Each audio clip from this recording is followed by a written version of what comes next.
right, Alessa, thank you for coming to Dig and Dive with David. It's an honor having you in the podcast here. Yeah, thank you, David. I'd like to start off by thanking you, and uh, hopefully we have a good one recording this session.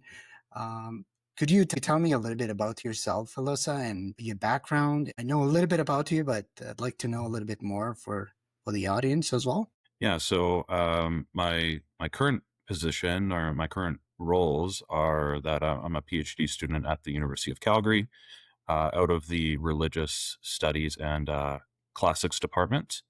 However, that'll be transitioning, not the topic of my PhD, but will be being subsumed into philosophy, the philosophy department next year. Yeah, I'm working with a wonderful supervisor, Dr. Carolyn Musig, who is a medievalist and really world-class scholar. And so I'm studying the reception of Dante and his Divine Comedy in specifically in the popes and Catholic theology.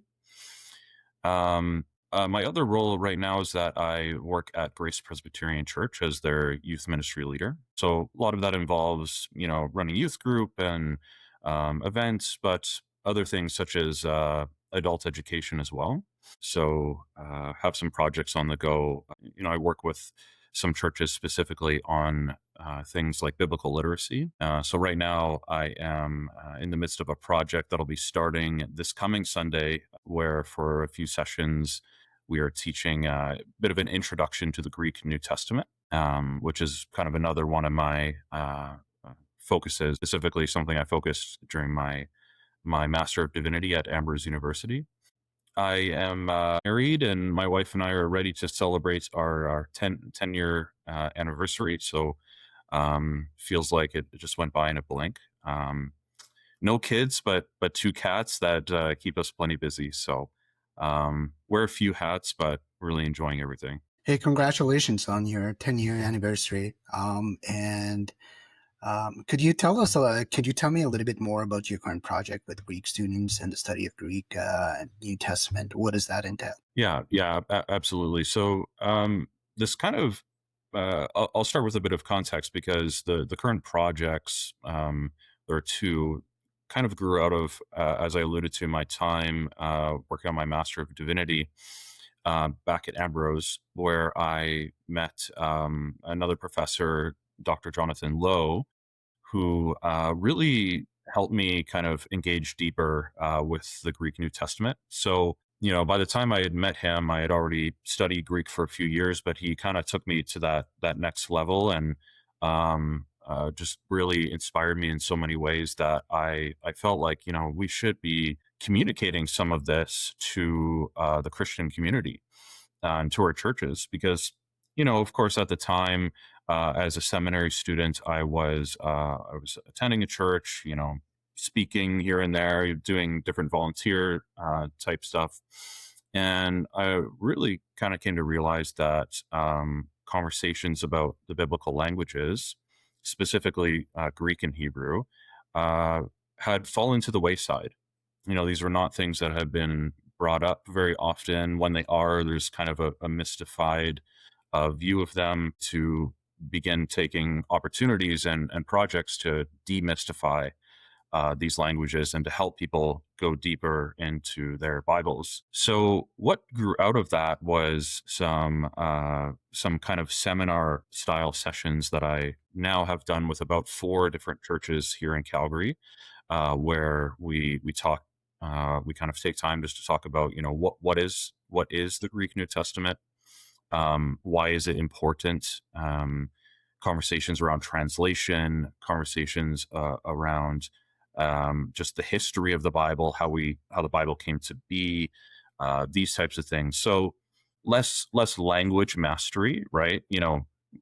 People don't need to know Greek necessarily, but to understand, the context of the scriptures is actually very vital for understanding the scriptures themselves. So that has kind of continued to build upon itself. And so now what I'm starting this week at Grace Presbyterian is another kind of seminar style, but I'm calling it a bit of a crash course. So it's 4 sessions long, 12 hours total, where we will actually start to teach a little bit of the Greek alphabet, some stuff about nouns, pronunciation, things like this, so that we continue to demystify this ancient language that our New Testament was originally written in. And so we have a good group signed up for that. I have high hopes. And then just briefly, the professor I mentioned, Dr. Jonathan Lowe, and I are working on a book together right now where we are seeking to help both interested lay people and first year Greek students engage better with the Greek text and learn a little bit more about the New Testament and its original context. How many students enrolled usually in a class like? So this is kind of the first at Grace. This is the first of its iteration. So right now we have about 12 that are signed up. There's still, I expect that there will be a few more that kind of trickle in over the course of this week. But I really think the sweet spot for something like this is between maybe 15 to 20, somewhere in there. Any bigger than that, and there might be too many questions, or ensuring that we're on the same page. So I think like a somewhat small cohort of 15 to 20 will allow us to engage together and learn from one another.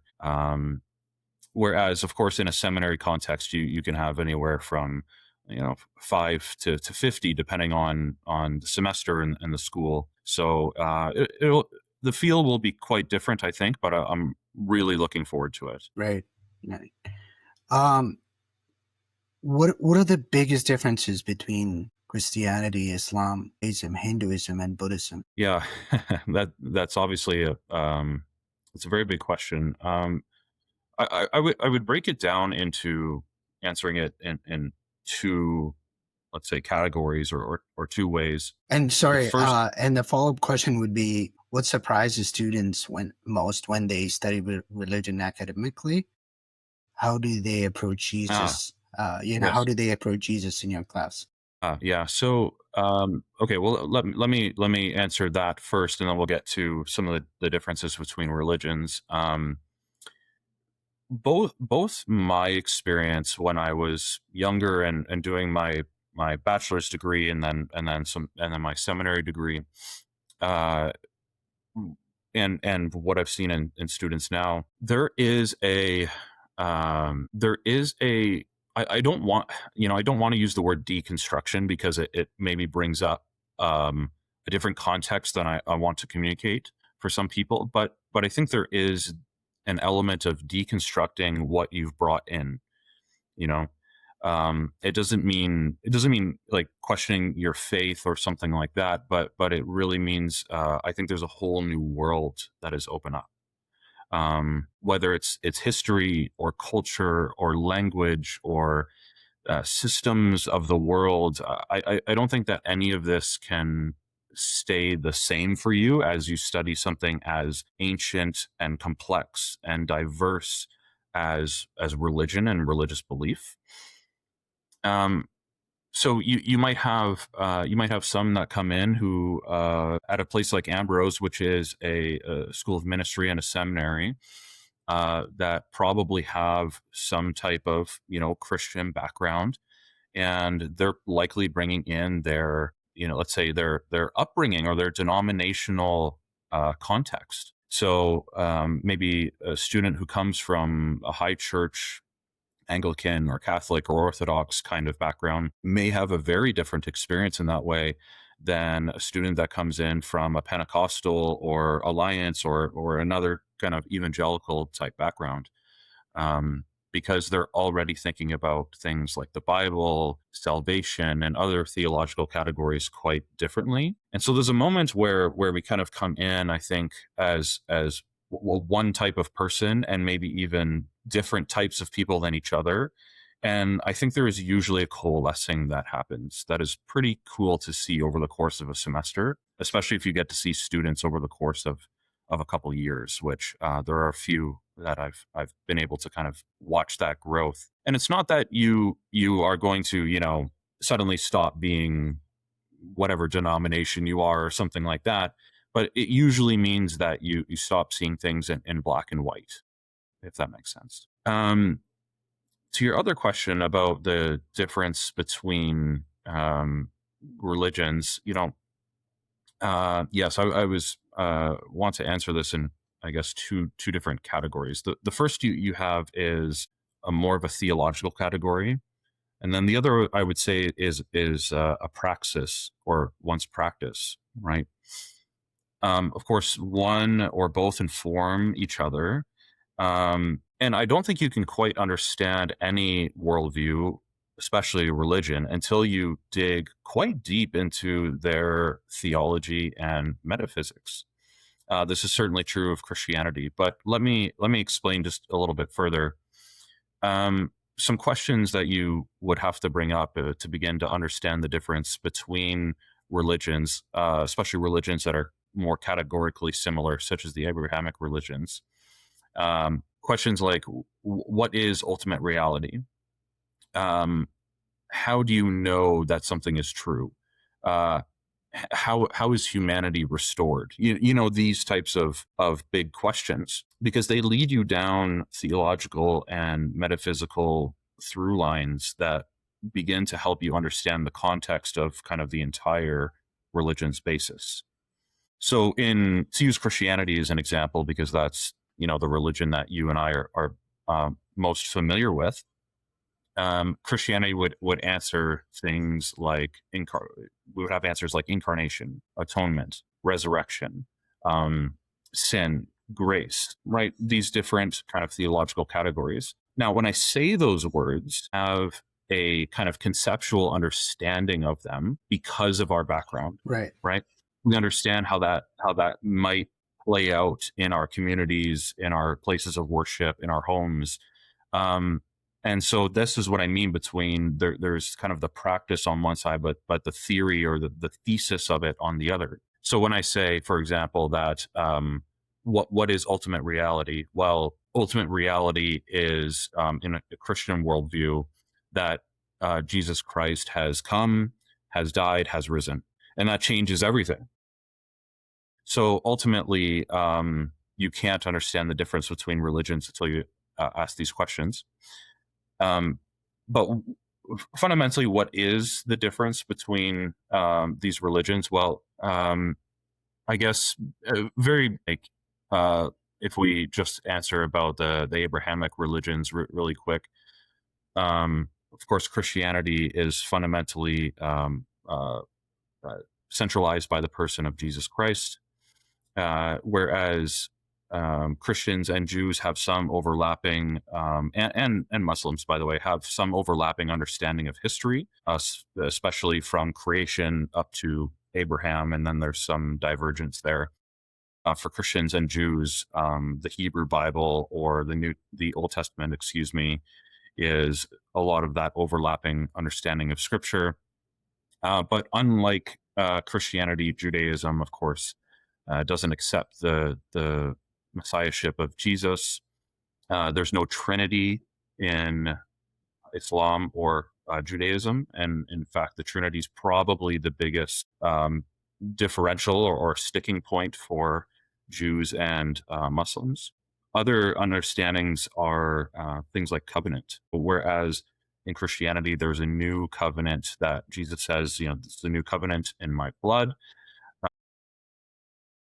The Abrahamic, Mosaic, Davidic covenants, for example, still remain Yeah. intact or in some sense even unfulfilled. True.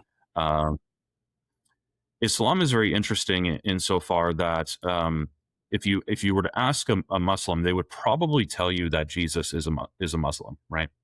And they would say the same about Abraham and Moses and maybe David. I'm not entirely sure, but they see the world as far more in dispensations than both Jews and Christians. And by dispensations, I mean something like something could be true for a time, but then something else comes along and kind of like, for lack of a better term, right? Yeah. So at one point, for Muslims, the Old Testament and those covenants were were true, right? Comes Jesus, and they see Jesus as a great prophet who his teachings and the writings and kind of the community that is built around Jesus, like there's actually something true and real about that. But then kind of loses its way to some degree, and along the way kind of gets corrupted. And then along comes Muhammad, and that's the newest dispensation. Hmm. So even differences between the Abrahamic religions are very, very can be very nuanced. Even if for some people in those camps, it may seem like, well, no, that's like obviously wrong, or I obviously see the difference. But I think the nuance is important. Yeah, you touched a little bit about Islam and Judaism. What about Hinduism? Could Yeah, you touch on that a little bit and thoughts on Hinduism? yeah. So Hinduism, I'm not like nearly as familiar on, to be totally honest with you. Yeah. However, Hinduism is one of the major Eastern religions, and there's something that like Hinduism, Buddhism as well. They have a flavor about them in the way that they kind of view the world that is very fundamentally different than the Abrahamic faiths. So uh, within Hinduism, you have this, by the way, extraordinarily diverse religion. Depending on which region you're in Hindu dominant areas, such as India, for example, you will have some quite different beliefs as far as I understand it. But things that kind of unify them is less that in this kind of family of traditions of Hinduism is that they view time as being cyclical. Whereas you might say that Christians and Jews and Muslims see time as kind of being linear, right? Especially Muslims in the way that they see those dispensations, as I was saying. Whereas Hindus, it's very much this kind of cyclical, back and forth, things repeating themselves, cycles continuing over and over again, in which to some degree we are trapped inside of. And Buddhism would have a somewhat similar way of viewing this. And the idea here is that we kind of need to break the cycle, or at least interact with the cycle in a very different way. So things like karma, right? Birth, reincarnation. Uh, it is this back and forth that when we die, we're going to come back as something. We're not actually leaving kind of the cycle of life. And within this, you seek liberation through things like achieving nirvana, or a total break from what we might think is like our um, maybe our consciousness, or at least certainly a break from the physical, temptations. I spent some time studying Sikhism as well, which, by the way, for Canadians listening, Canada has the largest um, Sikh diaspora in the world. So we should learn something about it. But Yeah. which Sikhism is a religion that comes out of the East as well, and they see how do you know something? Well, you have to meditate and sit inside of kind of the resonance or the vibration of the recitation of their scriptures, of the voice of the guru. Like there's some kind of spiritual lineage and authority and power there that disconnects you from your um, kind of physical temptations, that draw you back in and take you away from kind of the higher spiritual truths. So, I don't want to speak too much out of my expertise, but this is my understanding of the flavor of Eastern religions. And you can see how that's fundamentally different in many ways from the Abrahamic faiths. Yeah, I just wanted to add on something about Sikhism as well. They have they have 9 or 10 gurus in their religion, and I believe one of the last gurus was Guru Nanak, and Yes. he was one of the last gurus for the Sikhs there. We also have Hinduism. Hinduism, very, I grew up Christian, but I'm familiar with what their beliefs are. And as you said, it's about incarnation, nirvana, seeking all those things. But they also have so many gods and goddesses, which people out here in the West are not aware of. Uh, Only people like who visit India, who live in the environment, um, are aware of the situation, aware of what they practice, and they basically worship other foreign gods, goddesses, right? And they have like millions of gods and goddesses. Um, what surprises you when you know how do students approach Jesus in your class? What are their reactions? Have you seen? I'm sure you must have seen their reactions. How do they approach Jesus in your class? Yeah. So again, this is somewhat contextual, depending on where you're teaching, right? Of course, a place again like Ambrose, ministry, seminary type school versus the University of Calgary, where I'm doing my doctoral work, is of course a public Canadian public university. Um, at what I would say is at Ambrose, I saw a lot of what we might call like light bulb moments. Like the light bulb turns on in your brain, right? Um, Again, where students arrive with like a preconceived notion, and suddenly they're learning things that are very in depth, that require sometimes a lot of effort. And they kind of reach like the end of the road in a way, or they reach like some moment of epiphany about God, or about Jesus Christ, or even sometimes the Bible. And you can almost kind of see it. Like I've remember seeing some of these light bulb moments happen right in front of my eyes, where people are like, "Oh, I never understood it that way. That's changed everything for me." Um, so things like, again, I use the context of Greek often, because that's been a lot of my experience in the past, where students are able to actually put together for the first time, let's say, a sentence in the original Greek. And for the first moment ever, they're reading the original words of the New Testament, and they read something about Jesus. They read something he said for the first time in that original context, in that original language. And it's like something alivens in them, right? We often think of language as well, we often don't think of language, actually. Like, you and I are exchanging words and using idioms and various English complexities right now, and we're not even thinking about it. Well, if I started to speak to you in a language that you didn't understand, our connection would just totally drop off. But imagine if I had a heart language, something I grew up with, something I deeply loved. It was my originality, and you put in the effort to learn how I spoke or how I write. And suddenly we can communicate on that level. It's like there's a spark there, right? And so I've seen that kind of light bulb moment when people encounter, I think, the Holy Spirit in the scriptures, and the person of Jesus Christ in the scriptures in a new way, when they can engage that on a very different level than they really ever have before. At the University of Calgary, things are, of course, very different.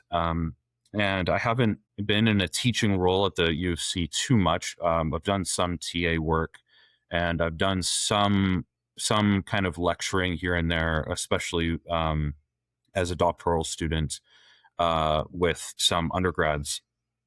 And so you have all different types. You have Christians, you have Muslims, you have non-religious people, you have atheists, all in the same room learning about religion together. And I would just say, our Jesus is the Jesus that I know is one of clarity, not confusion, and one of unity, and not disunity, not separation, not hindering people from coming together and knowing one another.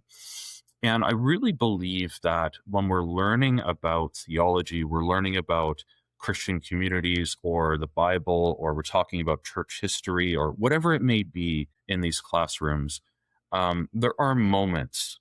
There are moments when Muslim and Christian and atheist come together and understand something in a new way for the first time. There's something very powerful about that. And I would even say something somewhat transcendent about that. That you can't just experience that out on the street, right? You're not going to walk down to your gas station and kind of have that experience. You know, it's a very particular context. And just as a Christian, I believe that's the Holy Spirit moving, even in what we would call a secular context. Do you have Muslims and Christians debating each other? Originally I thought that would be the case, but no. My experience thus far is that Muslims and Christians in these classrooms are not debating one another. In fact, people for the most part seem to be there to learn. Let me preface that, or let me give context to that by saying a lot of the classrooms that I'm in, especially the places where I'm helping undergrads and having conversations with them, are more advanced classes, because that's usually where my presence is as well. So they will be, it'll be a fourth year undergraduate student who's taken a lot of religion classes already. I expect it might be a somewhat different vibe in let's say a first year class where people really have never studied religion at an academic level before, and they're kind of just bringing in Right. their own like raw feelings into it. So Yeah. not that can't happen at like a higher level class, but I think there is a filtering process that happens Yeah. for sure. Yeah.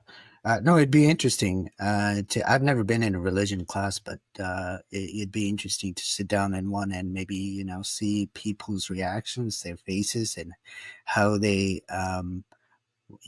when Jesus is taught in class, and Christianity as well. How do people take that? And anyway, now something that has been in my heart for some time now. Why do the Jews reject Jesus as their Messiah? Yeah, I think this is somewhat multifaceted. It's probably less complex as well, as I'm kind of thinking about it in my head right now. Uh, there's probably a few categories we can point to here. Of course, the first of which is going to be their expectations of the Messiah, Mhm. and this is a theme that we find actually all through the New Testament, right? So you've probably heard this for Christians listening or churchgoers listening. You may have heard this type of conversation before, where it's evident from the New Testament stories themselves that the Jews expected a very different type of Messiah. They expected someone that would come and crush Rome. They expected maybe a very kingly type figure, right? Because they're waiting for somebody out of the line of David, who's this great king, someone that would restore Israel to its previous greatness, someone who would kind of bring the temple back to some prior state of glory and greatness as well. So that's the first thing, and that lingers over everything else. But the second thing, and maybe the most simple answer, is that they don't believe in the divinity of Christ, right? So Christians from the beginning, the earliest Christian communities, understood that Jesus claimed to be God. Okay, you'll see some critical scholars today that suggest or push back on the idea that Jesus claimed to be God, but frankly, I believe this is nonsense. And we don't need to get into all that, but Jesus very evidently claims divinity in the gospel accounts. He says that he says all the I am statements. He makes a new covenant in his blood. He claims equality with the Father at times, and so on. Jews look at that and they say, well, Deuteronomy says that the Lord our God is one. And so how can God have a son? Certainly a son that has equality with the Father. let alone a Trinity, that there's a Holy Spirit as well that spirates from Father and Son. So the Trinity, the resurrection, the divinity of Christ, these are huge stumbling blocks for Jews, and I think it's just like the expectation of what they thought would happen just didn't happen. Yeah. I mean, still ruled Judea, Jerusalem, the Jewish homelands for centuries after the time of Jesus. And so they're looking and they're saying, well, we thought that our oppressors would be overthrown. We thought this would be a new exodus. We would leave Egypt once again in a new way. Yeah. This was when, so the Jews basically were being oppressed. Was this AD, BC, let's say, yeah, BC 30, or how many years did the Romans rule Israel? And I Yeah, think it was so Tiberius who was the emperor at that. yeah, Sure. during the crucifixion of Jesus, Right. yes. The Romans had ruled Judea for I want to say at least 100 years. For that. Um, Yeah. but before that, yes, I believe it was. I want to say his name was Titan or Titus. It started with a T. Who was a Roman general that conquered Judea. And in fact, I've actually been to Rome. I am Italian by descent. My dad grew up there, and so we went back to visit his hometown, and we went through Rome, and I've actually seen the triumphal arch that was built for the conquest of Judea, and you can see on this arc that has been there for now 2,000 years, the Roman generals carrying a menorah back to Rome. And so this was a big deal, and it was celebrated by the Romans over the heads of the Jews. Yeah. And I think it was Constantine, Jesus Christ, because Constantine, and then so bottom line is the Jews don't accept Jesus because he hasn't fulfilled prophecies, many prophecies according to them, and although Jesus has fulfilled many of the prophecies in the Old Testament, right? For example, in the books of Isaiah, in the books of Jeremiah, in the book of Psalm, right? What do you think? Do you think that the Jews are still waiting for a Messiah at this day and age, or there's just there's one interesting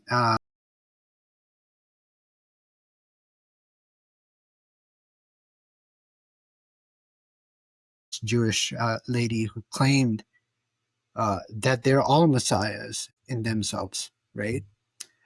Basically, for them, a Messiah would be king, dethrone, bring world peace, according to them. Yeah. I mean, and would be a when we direct take it, descendant of David. a direct descendant of David, absolutely. And yes, somebody who would kind of throw off the shackles of Rome, which was why it was so scandalous when Jesus would say things like "Give to Caesar what he's owed." Right? Should we pay taxes to him? His face is on the coin. Give him what he's owed. This was deeply scandalous at the time because it was to the Pharisees and Sadducees, other religious leaders. They couldn't understand, if he's claiming to be the Messiah, why would he ever say that? So fundamentally, Christians, of course, interpret many of these Old Testament prophecies and the messianic presence of Jesus very differently than Jews, right? So I made the allusion to something like a new Exodus. If we think about how the Jews wanted to be free from Roman oppression, when you read the Gospels, Jesus makes many allusions that a new Exodus is happening. Things like calming storms and how he how he healed people, how he moved. You see this in the Gospel of Mark, where Jesus never enters Jerusalem until the very end when he's going to be crucified, right? So he's on a journey from one place to another. He crosses through um, bodies of water on a boat. So these are huge themes in the gospel accounts, but of course, Jews they don't read it that way. Yeah, yeah. I'm sure you must have encountered people who are atheists. What's the biggest weakness in atheism? Yes, well, None of it makes sense, by the way, but yeah, there are many weaknesses in atheism. yeah, If I had to boil it down to a few that I would choose, I think the number one thing that I always come back to when I speak to, and by the way, I have friends who are non-religious, yeah. who are atheists. Me too. Yeah, When I have conversations with them, for me, it always comes back to uh, objective meaning. Uh, Atheism is only coherent insofar that the people who claim to be atheists act like they're atheists, but none of them do. So let me kind of unpack that a little bit. So they have a problem with objective meaning because the atheist must claim that the universe and us and everything in it is impersonal, is unguided, is purely material, right? That the only reason why you feel love or joy or something like that is just a chemical reaction. It is literally nothing more than that. So they can't point to anything objectively. This means that on one hand, it's self-defeating. Their epistemology is fundamentally lacking, because if you ask an atheist, well, how do you know that you know something? If your body and your brain evolved purely for survival, purely to continue your species, how can you know that you actually know something versus your survival lizard brain telling you to believe that? So the atheist can never ever get past that point. But secondly, when we talk about things objectively, they can never arrive at certain conclusions that are fundamental to human flourishing, right. such as equality of persons, care for the weak, the infinite dignity of the human, moral progress, and these types of things.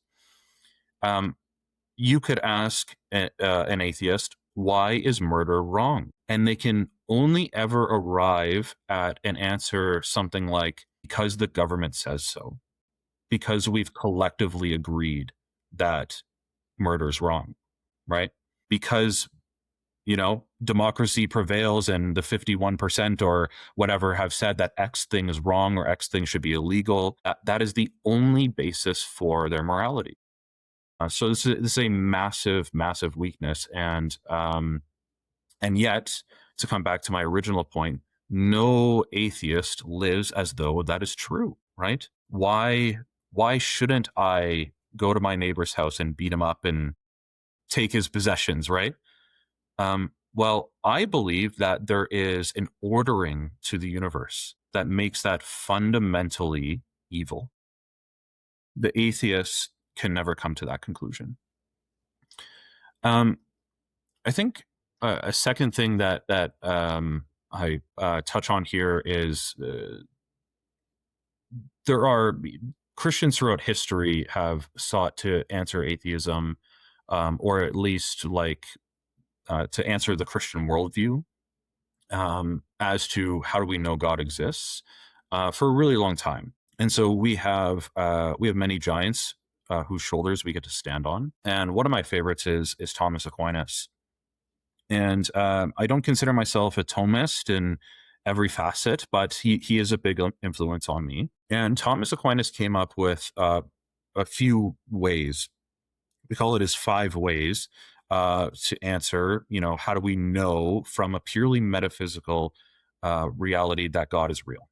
There are a few ways that are quite convincing, but let me just share one or two of them very briefly. It's his second or third way. I believe it's his third way. It talks, Aquinas talks about the idea that everything is contingent upon another thing.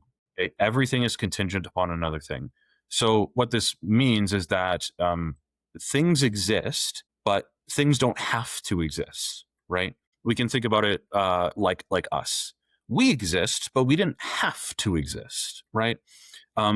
Certain contingencies had to happen for our existence to take place. So we're not self-giving in that way. We were born and we will die. Everything has a cause outside of itself. Humans, stars, trees, civilizations, the earth, everything that ever was and ever will be. So Aquinas asked the question, like, why does this contingent reality exist at all? Right. Right. He's not asking what event started the universe. Right. Notice the difference here. He's not asking what started the universe. He's asking, why is everything contingent? Because yes, the Big Bang may very well be the best explanation for the start of the universe, right? Maybe we'll change our minds in 100 years. Who knows? But for now, let's say the Big Bang is the best explanation for the start of the universe. Great, wonderful. We can point to a time and whatever to say that's when the universe started, but it never will answer the question, why did it start? Not when did it start? Because the Big Bang itself would have to be contingent upon another thing. It's not just it's not just a self-giving process that just magically happens. Yeah. That itself is one of, if somebody wants to take up that position, that's a far bigger act of faith than any Christian has. I'll tell you that. Yeah, these are just some of the things that kind of came to my head when you asked the question. I could go on about this topic forever, honestly, but really, check out Thomas Aquinas. But also the objective meaning is something an atheist can never answer for you. Yeah. Have you heard of Richard Dawkins? Absolutely. Yeah. He's brought so many, his views about evolution, why atheism makes sense to him. And then there's Darwin, why the Darwinian theory makes more sense as well. Yeah, I think so. Obviously, you're in university, and you encounter many people like that, right? Have you heard any interesting theories and thoughts that made you scratch your head and let me think about that? That's an interesting point. Well, to I guess to make like my position clear, I don't reject evolution. I don't reject the Big Bang or anything like that. Yeah. I'm not a scientist. Yeah. I am, a young doctoral student and kind of budding theologian, right? So that is my realm. Question in short, no, I haven't heard any argument. That's interesting, though. People, convincing. yeah, this because young people are more curious about evolution and atheism and all that stuff. Do you think evolution has a part in faith as well? And do you think evolution is one of the stages? So, yeah, and how would I answer this is, I think we have to make sure we're answering the same question when we talk about science and faith, because I don't think science and faith try to answer the same questions. Science wants to ask how, right? It wants to ask what. It wants to get its hands on the material thing that you can kind of play with, right? This is why the hypotheses in the scientific method are very rigid, and they're focused on kind of the data that you can interact with and manipulate, right? Faith really doesn't seek to answer the how or the what so much, but certainly the why. Certainly the why. And this is why when I critique atheism, atheism has taken, I think, atheists, especially the new atheist movement of Richard Dawkins and his ilk, throughout the 2010s, late 2000s, early 2010s, and so on. They've overstepped, and they believe that science can answer the why question. Why am I here? Well, they say if I can point to the Big Bang, that answers the why. The only reason I'm here is because the Big Bang happened. But you see, they're simply pushing the question further and further back to the boundaries of scientific Right. knowledge. There's a new scientific discovery, and then they push the question further and further back, because it's always the new thing that they can only point to. Whereas as faith really seeks to look at the transcendent reality, Hmm. right? I mentioned things like the infinite dignity of the human. I mean, science can never, ever answer that question for you. Um, the fact that you, David, and I, and anyone listening to this is of infinite worth of that we were created by an all-powerful, all-knowing, loving, good God, who wants to see us flourish, who gave his life for us. Science will never be able to interact with that. So um, it's not that science can't augment our faith insofar that I believe it's great to look out at the stars. It's great to look at our oceans or our rainforests. It's great to marvel and wonder at what we've been given, right? The stars wouldn't be there if God didn't want us to look up and awe at them and to want to understand it more and to reach out and say, maybe I could even go close to them one day, right? And learn more about them. Yeah. God, one of the fundamental Christian beliefs is that God is a God of creativity and beauty, which, by the way, is another one of Aquinas' 5 ways. Hmm. Okay. Yeah. With atheism, people just come up to a sort of evidence that they have, like radiocarbon dating, and there's the Earth is about what 5-6 billion years old or something like that. Yeah, How do 4 they point, if I think it's 4.6 yeah how do billion. they Yeah. come up with such conclusive answers? Yeah. Well, Is there some sort of there way isn't. to date the Earth? Yet biblical scholars would say the Earth is only 5,000 to 3,000 years old, or maybe 6,000 years old. Well, yeah. So let me get out a few of the things you mentioned there. First of all, again, I'm not a scientist, right? So this is just my Just your take on it. We're just yes. getting. There isn't any one test, and I don't think scientists would ever claim, at least none that are kind of rational and understand their lane, to claim that there's any one test to say that, well, okay, well, the universe is X amount of years old, or the Earth is X amount of years old. But it's kind of a coalescing of a huge portion of scientific fields. So everything from biology to archaeology to geology and astronomy and so on and so forth, right?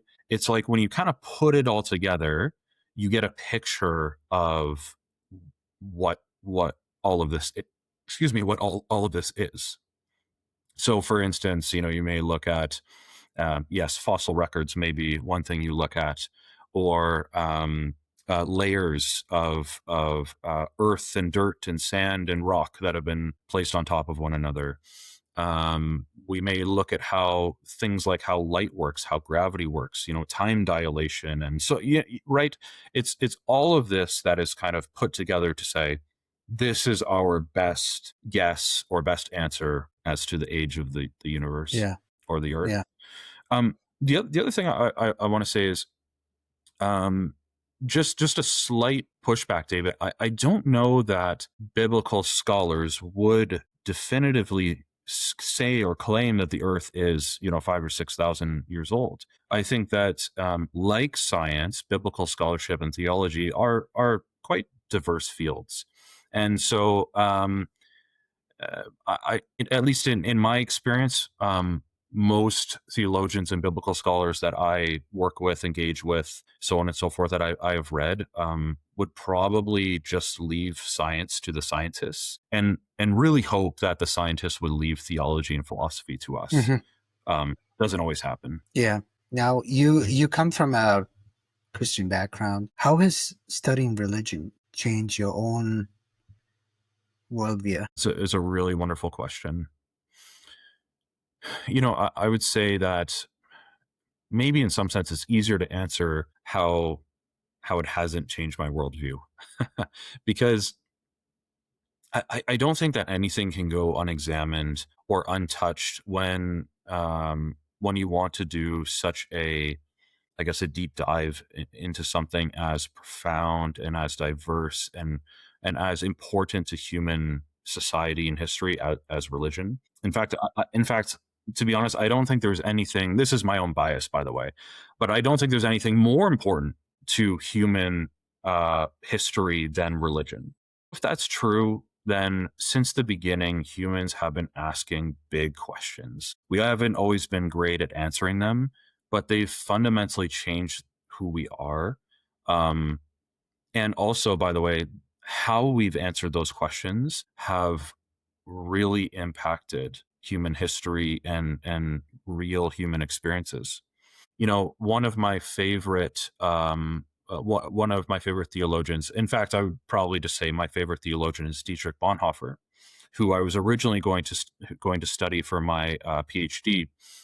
For those who are unfamiliar, Bonhoeffer is or was a German theologian and pastor, and he's famous for his resistance to the National Socialists in Germany before and throughout the Second World War. Now, Bonhoeffer really recognizes that the way the German church began to answer certain theological questions was a linchpin for if and how and when and why and to what degree they either caved or resisted Nazi infiltration on the church.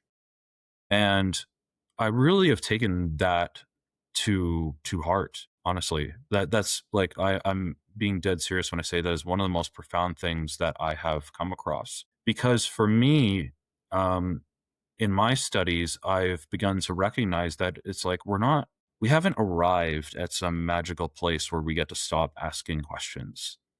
We haven't arrived at some magical place where we just understand the world, understand the universe, understand the human condition to some degree where we're like, okay, we're good. We just know everything. No, of course not. And so the way that I engage, the way that I answer these questions is of the importance, so much so that it may affect the way that I interact, or it does affect the way that I interact with my community, with my family, with myself, um, and especially because I'm often in a position of teaching authority and things like that. It's even the more serious. So I know that maybe isn't a direct answer to your question, but truly, I think how it's changed me the most is I've never taken religion and faith more seriously the deeper I go into my Yeah, studies. yeah. No, that makes sense. Why do you think? Now, this is for all the people out there. This is a very common question people have. I'm sure you must have come across this question as well. Maybe in your own point of view, why do you think suffering exists? That God is all loving, If God is all powerful, why does evil still exist? Yeah. Again, it's a really, really good question. This is this might be the oldest question, out there. Um, Classically, Christian theology doesn't treat evil as though it's kind of its own like substance that kind of exists in the world, right? Evil is more of a perversion, a distortion, or like a disordering of goodness, right? So, Like, what do you mean by and that? there's and so let me give you an example. There's different degrees, right? So, you might have, let's take love for an example. So, if love is the kind of ultimate good in its category, it's kind of the highest thing you can achieve, right? There's kind of nothing higher than love, at least in the English language. If you go a little bit below love, right? It's not quite something that is bad, but maybe we call it that you like something. Yeah. And you kind of can go all the way down into things like disdain, to hate, to sadism, to you right. This is how something like love, which is something that exists, right? This is classic kind of Christian metaphysics. Love is truly real. It's outside of us. It's not just a kind of a chemical firing of our brain. And so it's something that can be either lived up to or not. So in this kind of example, we can see how the good is corrupted or it is distorted. So evil isn't a substance unto itself, if you are kind of understanding what I'm saying. So creation is is good. It's declared as good in Genesis. Humans are declared as very good. God loves us. He loves his creation. There's beauty and goodness and grace and mercy, and all of these things are contained within it. And yet there is a potentiality. There's a potentiality. So the potentiality that we see that comes about in Eden is the potentiality for disobedience, right? It's the potentiality for Adam and Eve to not choose to obey God in a certain moment, but to obey something else.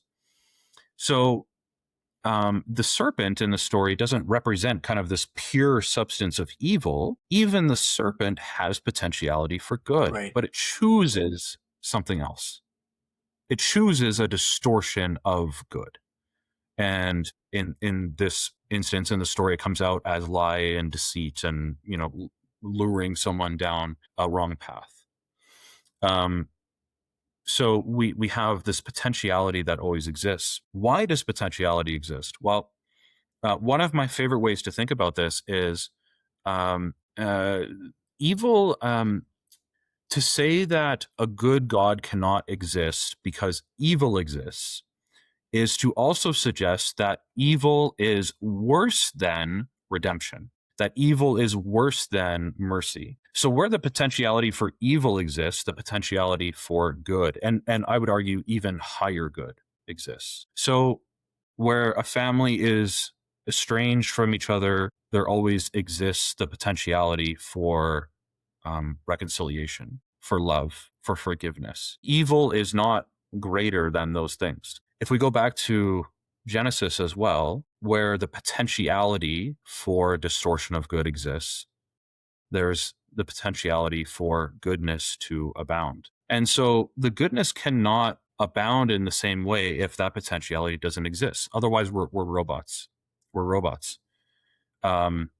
If we were programmed to just do the right thing all the time and there was no potentiality for something bad to happen, well, that doesn't create a very meaningful life in any way, shape, or form because we're an algorithm at that point, rather than people with free will who can choose distortion or right ordering of love. So yeah, I guess that's kind of my little bit more than an elevator pitch for the problem of evil, but that's how I think about it and understand Yeah, it. which makes me think about free will. And, he had originally created the earth, right? And then he gave free will to mankind. And, Adam and Eve fall short. This is where an imperfect will comes in, right? Um, and what I think personally is that there is suffering, there is good, but then God has given each one of us free will, right? You can choose to do good, you can choose to do evil, if that makes sense. Yeah, this is one of the most popular questions that comes up. Yeah, and I think you're right, David. And it makes sense why this is one of the most popular questions. Without suffering, like there would there truly there would be no mercy, there would be no forgiveness, there would be no courage because you wouldn't be afraid of anything. There would be no sacrificial love because you wouldn't have to sacrifice anything. There would be no redemption because you wouldn't need to be redeemed from anything. There would be no cross, right? And arguably, um, not arguably, I actually firmly believe that the cross is truly the greatest.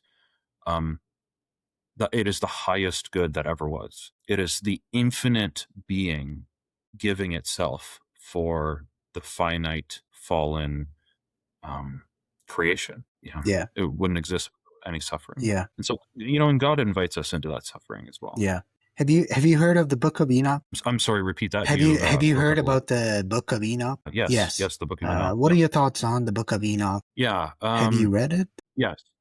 I've read portions of the Book of Enoch. Because I have not read the whole because thing. there's first and second Enoch, right? There's two books, Yes. which is debatable, but it was also found in the Dead Sea Scrolls. Right.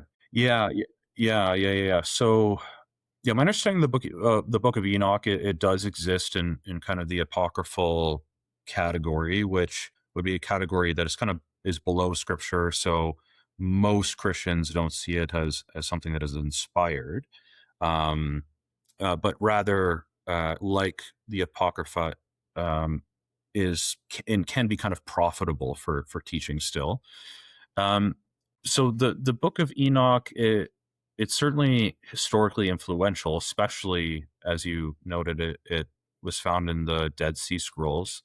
So we know that there were Christian communities and Jewish communities that read this book and kept it in some cases close um, to their scriptures. Jude actually Mentions it, references the yeah. Book of Enoch. Yeah. Yeah, I can't remember the actual verse off the top of my head, but it's clear that Enoch, the Book of Enoch, or at least some form of its literature, had been floating around and had clearly been in the kind of the consciousness of Jewish and early Christian communities, even around the time of Jesus. Yeah, a very kind of I guess you could say, kind of reminds you of Revelation a little bit, right? Where a lot of kind of cosmic visions and messianic imagery and judgment and kind of apocalyptic literature and so on. Very fascinating book. I can see why many people are interested in it. Yeah. Yeah. Now, something I wanted to also ask you is, did the Bible come from older manuscripts? Older than the Dead Sea Scrolls? Yeah, Let's yes. Yeah, sorry, I was just trying to hear your questions. Did the Bible come from older manuscripts than the Dead Sea Yeah. Scrolls? Yes, absolutely. Absolutely, yes. So, Do we still have the manuscripts in the original language? so we do not have any of the originals, but we have manuscripts that are very, very close. So, yeah, there's kind of a few things to tackle here, I guess. So, And if so, what language was it written in? Was it Greek, Aramaic, or Hebrew? The Dead Sea Scrolls. They were written in I believe they were Aramaic. all in Hebrew, maybe some Aramaic. They Yeah. So really, what was really kind of a breakthrough of the Dead Sea Scrolls is that they actually confirm the Old Testament canon that we have today. So before the discovery of the Dead Sea Scrolls, the earliest manuscripts of the biblical text that we had, specifically the Old Testament, were kind of medieval documents, right? So we're talking like 1,000 years or more than the time of Jesus, that's a very long time in the grand scheme of things. A very long time. And so the Dead Sea Scrolls, which are dated all the way back to 400 BCE, excuse me, yes, the Dead Sea Scrolls are dated much further back.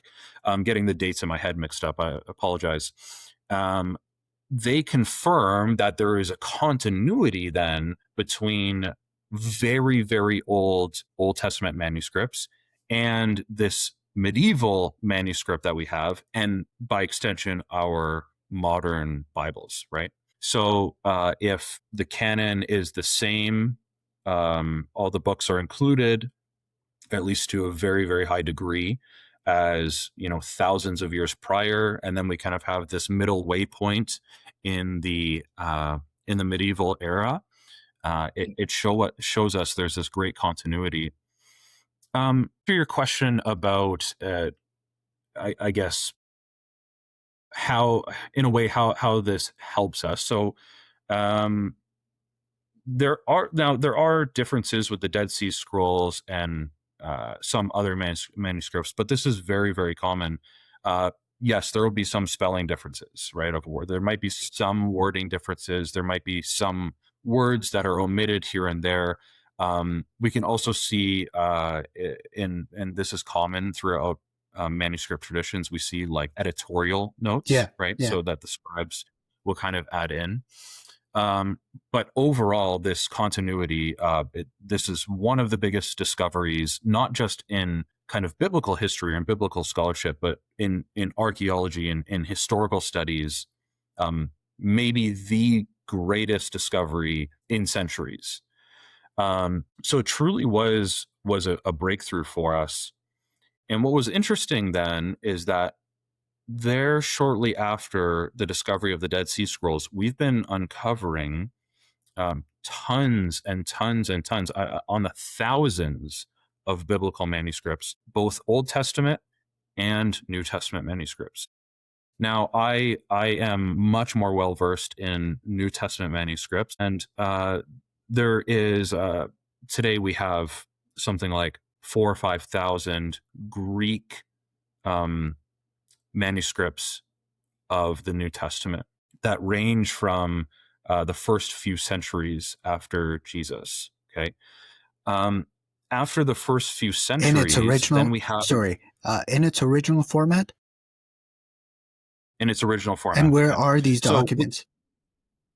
So we don't have like the original, like, Mark sat down and wrote. We don't have that piece of papyri. But we do have the documents that it's very likely we have a fragment of the Gospel of Mark. You can look it up online. That is dated to the early 2nd century. And so we're talking like maybe a few decades after the Gospel of Mark was likely written. We have a manuscript, and for some people they may hear, oh well, a few decades, but you have to understand that in the grand scheme of archaeology, there is nothing like this in the world. Before I answer your question, we have at this point millions of pages of biblical manuscripts, millions, that come from different parts of the Christian world over the course of the first 1,300 years of Christianity. There is only, if we think of people like Alexander the Great, Julius Caesar, some of the most famous people in ancient history, we have a few dozen manuscripts on them, and some of them only come hundreds and hundreds of years later. So the evidence for the biblical manuscripts is truly like nothing else in literary or just human history. There's truly nothing like it. William, oh goodness, his name is escaping me right now. Another textual critic calls it an embarrassment of riches, right? We have so many that it's almost embarrassing because we're still trying to work through them all. That's how many biblical manuscripts we have. Almost the entirety of them are in Greek, almost all of them. Part of this comes out of how the Roman Empire kind of developed over time. So we have Greek as the lingua franca in Jesus' time, which means that Koine Greek was kind of like, you go to the market to buy a fish, you're speaking Koine Greek. Because there was all these different peoples and cultures being unified by one language. As the Roman Empire develops, we have manuscripts that change from Greek, yes, into some Latin. But then as the Roman Empire splits into East and West, you have the Eastern Empire, or the Byzantines, that really take up the mantle of continuing to copy biblical manuscripts. And they produce like thousands and thousands and thousands of manuscripts. And again, you can go and look them up online. They're really, really beautiful to look at. And you can see how the Bible's been very carefully copied over time. Wow, that's very fascinating. Yeah, I didn't know about that. Yes. But yeah, it's good to see that we do have some older manuscripts. I was in the Louvre in Abu Dhabi, and they did have a very, very old Bible and a Quran on its side, and then there is the Jewish Torah.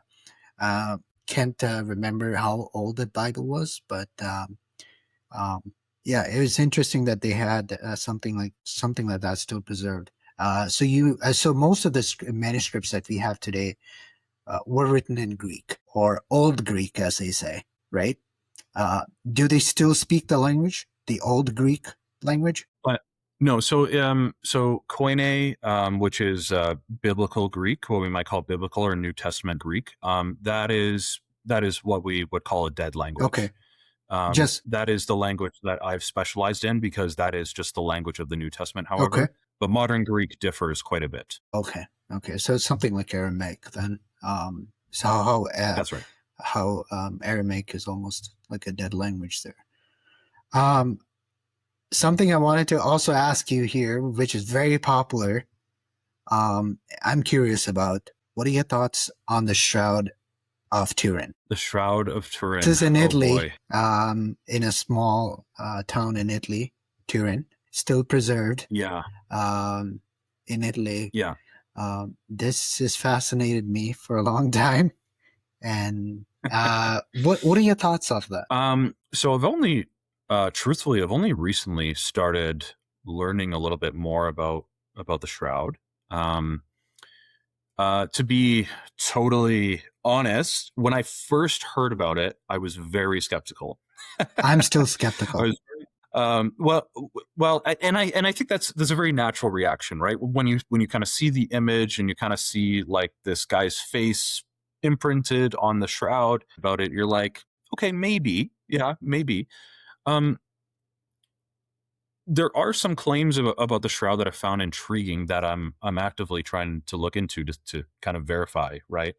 Um, some things that I've heard about like DNA that's been found on the shroud that apparently Fabric, it can on the fabric, yes, that apparently can be linked back to first century, first yeah, century Judea, right?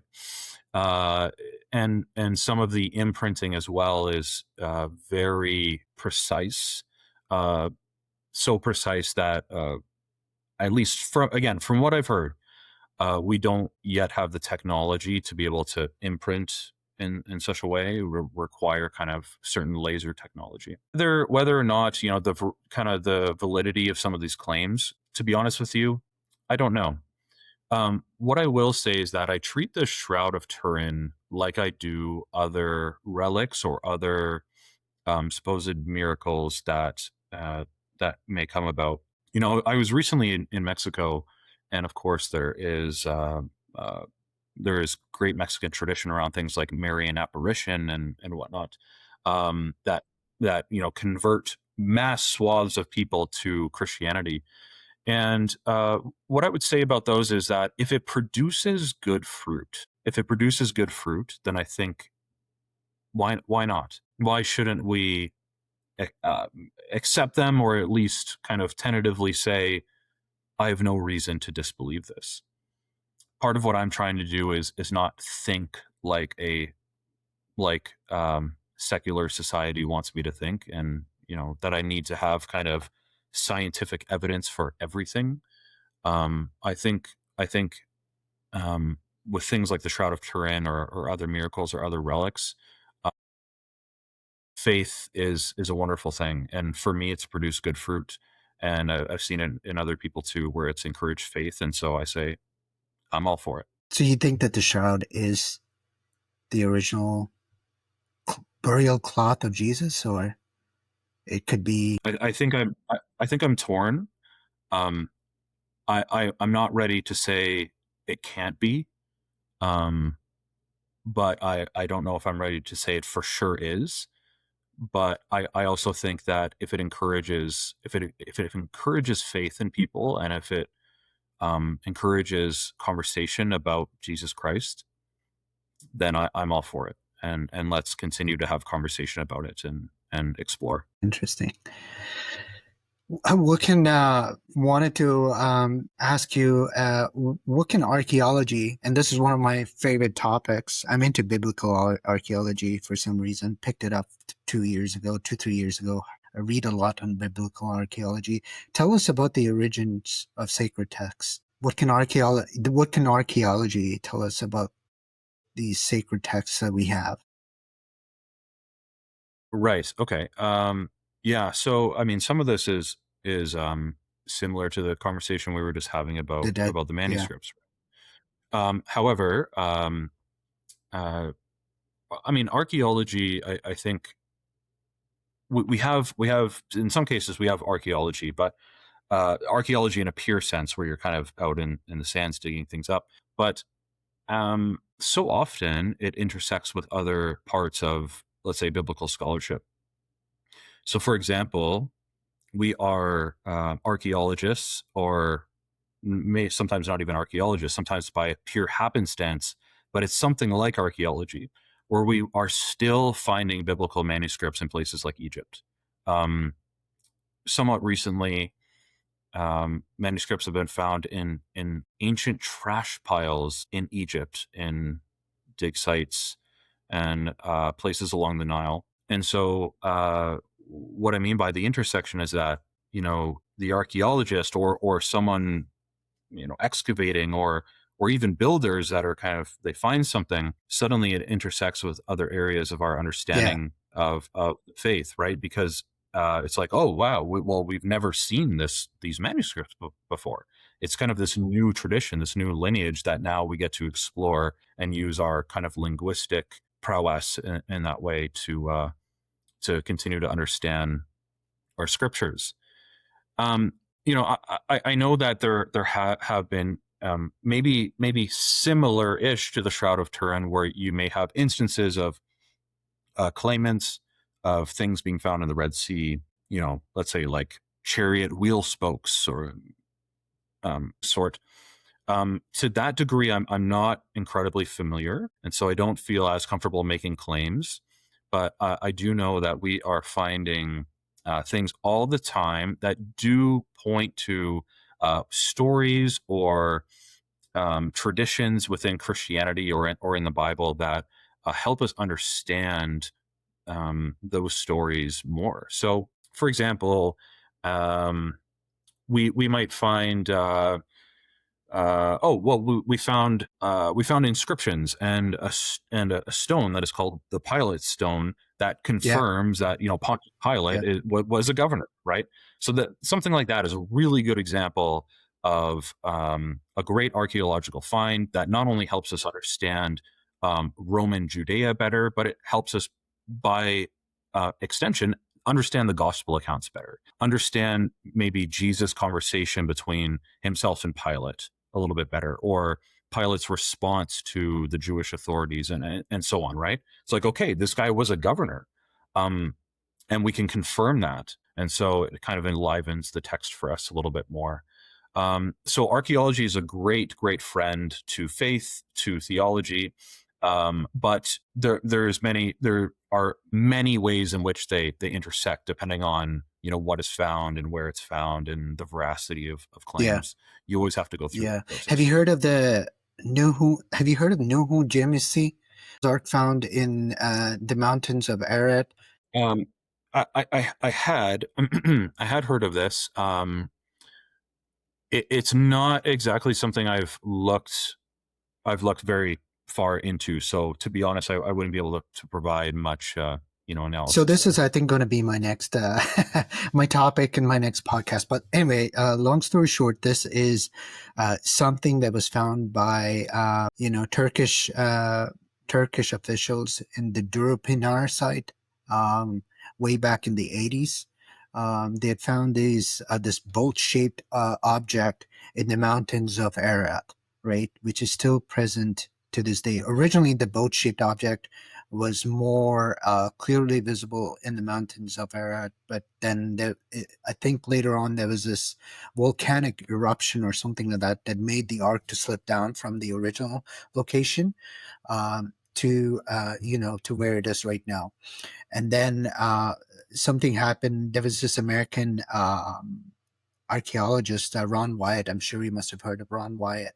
I'm not Ron familiar. Wyatt was an amazing biblical archaeologist. He actually did find out about the Dead Sea, findings on the chariot wheels and the swords, the horse bones, um, and evidence of Mount Sinai, which is in modern day Saudi Arabia.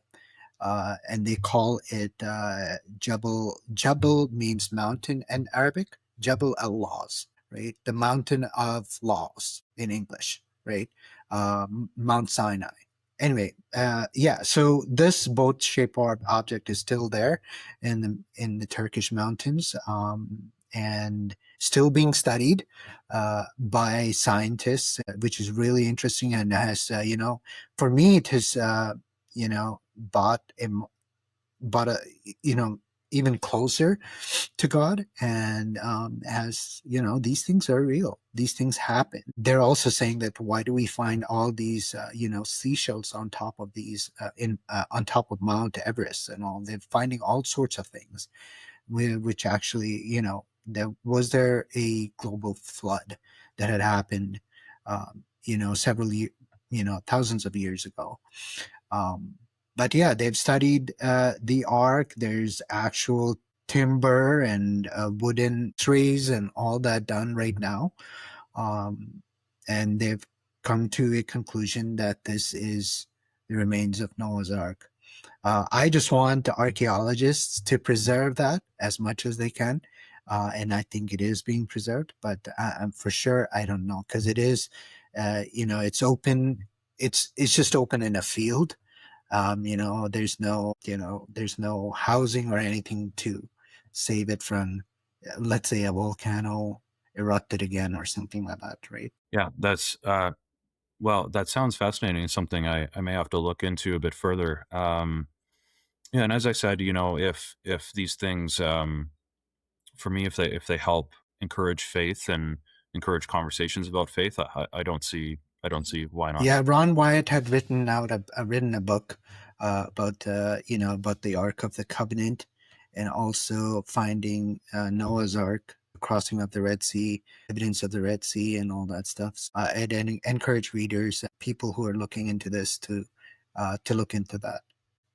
Could you tell me in the scripture? These are scripture related questions. In the scripture, why John the Baptist acknowledges Jesus when he first sees him?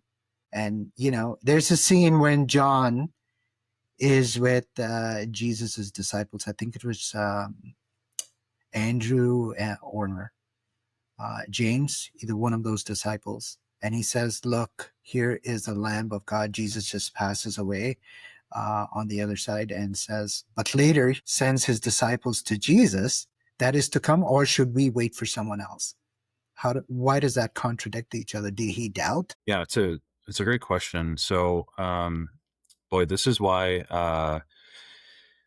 the Bible is so, especially the New Testament, of course, is so integrated with the theology and context of the Old Testament. So I'll explain that a bit further, but ultimately, John is John. So John's preaching kind of some Christians may say his preaching emphasizes something immediate. There's an immediacy, right? Where the concept of like repent and be baptized. You can't wait. We need this to happen now.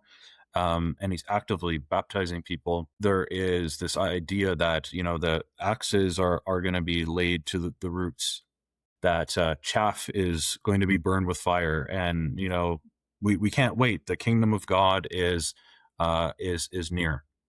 So John is likely expecting something to happen immediately. We also see this with many other Christians. We see this with St. Paul, by the way, and probably like some of the his Jewish companions may have expected a decisive and immediate act of messiahship. It's possible. I don't want to psychoanalyze John the Baptist too much here, but that's one answer that I've heard. Whereas Jesus comes along and his ministry is a bit of the opposite. He's healing people. He's eating with sinners. He's forgiving enemies. He's teaching loving kindness, patience, so on and so forth. So from prison, then John may have struggled to kind of see the gap here, right, between like that expectation and the reality. It's possible.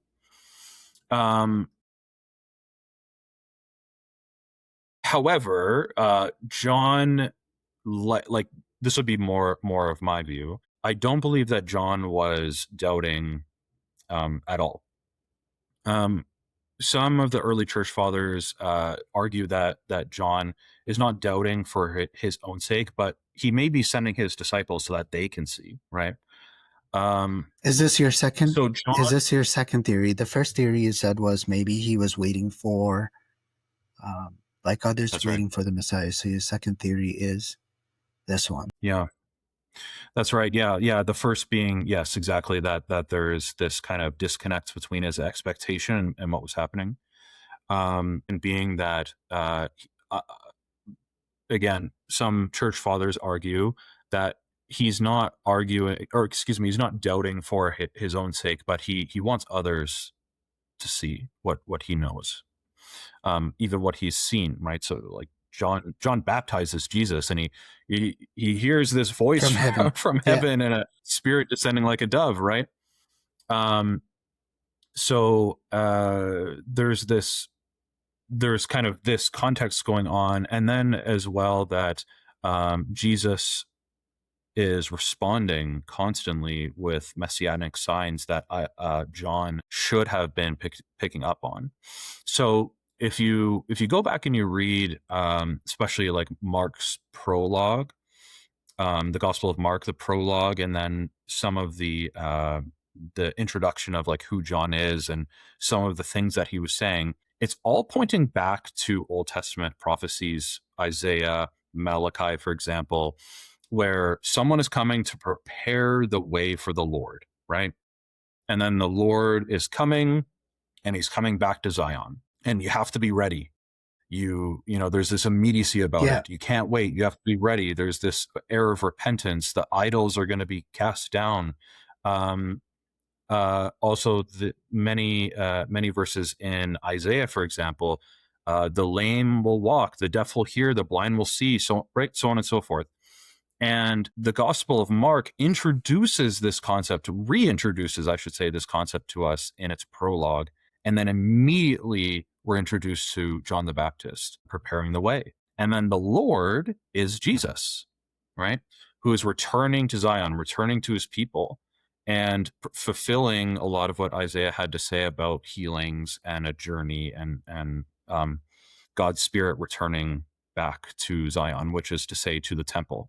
Which is why, by the way, the Gospel of Mark does not describe Jesus as entering the temple until the very end, because it's meant to mirror a lot of what Isaiah is having to say. So, if we take a spiritual lens, I believe that John the Baptist understands this. Right? He's preaching like this. He sees the pattern. He gets it. And so I don't think there's a contradiction here. I think he wants other people. He wants other people to see and other people to hear. There's a transition from John the Baptist ministry and him giving the reins to Jesus, and I think that story is one of those along the way. Yeah. No, interesting. This is something that I wanted to ask you as well. Very controversial. Are women forbidden to preach? A lot of people now. Paul says I believe in the book of Acts, he does say that women are not supposed to lead the church, and are and in First Timothy, you might be thinking of. What are your thoughts on that? We do have a lot of women in church these days. Yeah, for sure. I think it's a really good question. It's a very relevant question. So, well, I guess let me preface by saying that my background is, yeah, I'm currently working in a Presbyterian church, but I I am an Anglican. I used to pastor actually in an Alliance church, and over the course of the years, I left evangelical Christianity for reasons, maybe we can get into another time. But um, I went into Anglicanism and more of a conservative branch of Anglicanism, and the back and forth between if women should be ordained, if women should preach, is and was a hot topic, right? Um, Today, the Bishop of Canterbury, the Archbishop of Canterbury, is a woman for the first time, and this has caused massive rifts within the Anglican world. So this is a very relevant question for me. But so I just wanted to preface kind of where my background is.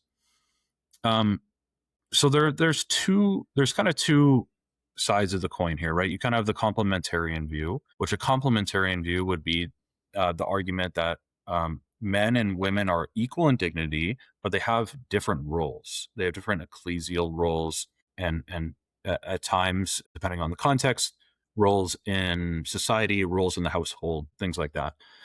So they would point to texts like, Paul in First Timothy or in First Corinthians, where he instructs women to be silent in the church, and they argue that there is a teaching authority that is kind of that is preserved for church communities, and it needs to be reserved for men of specific qualification, right?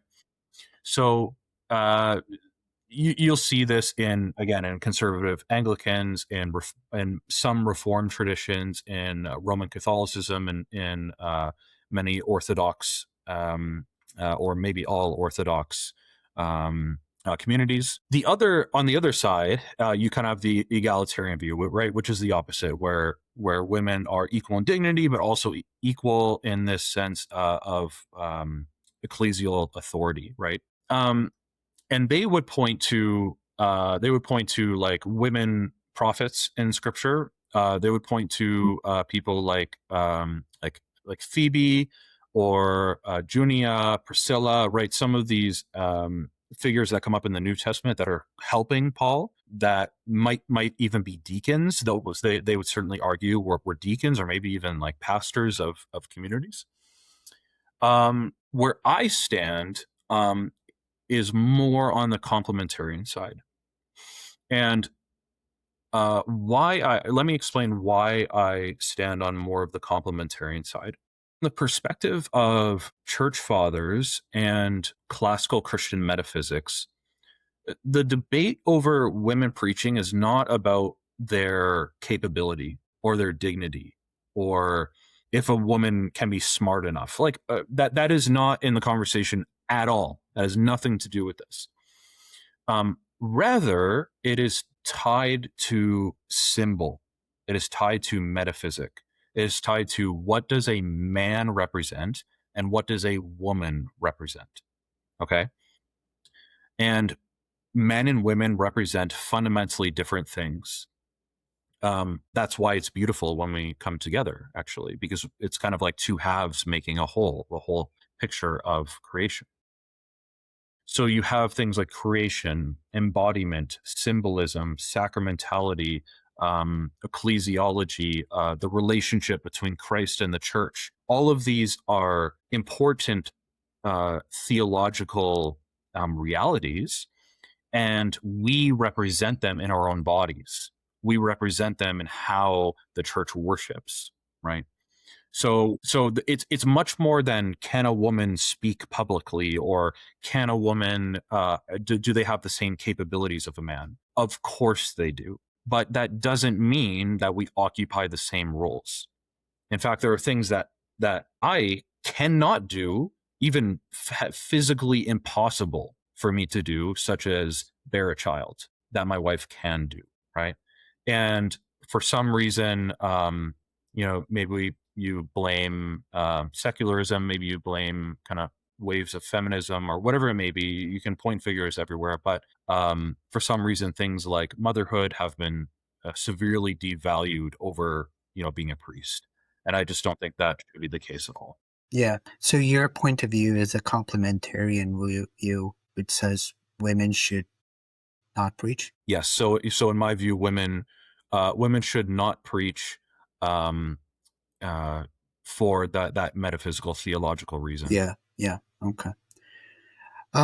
Quickly going into the Book of Revelation, very, very interesting book. As a theologian or someone who's aspiring to be a theologian, why is it so symbolic? What does the four horsemen represent? Tying to that question, what does the resurrection of the body mean? How does it differ from the idea of the soul simply going to heaven? Yeah. This is Okay. something that I Yeah. Yeah. Yeah. struggle with. That I just wanted to mention, and maybe you could Yeah.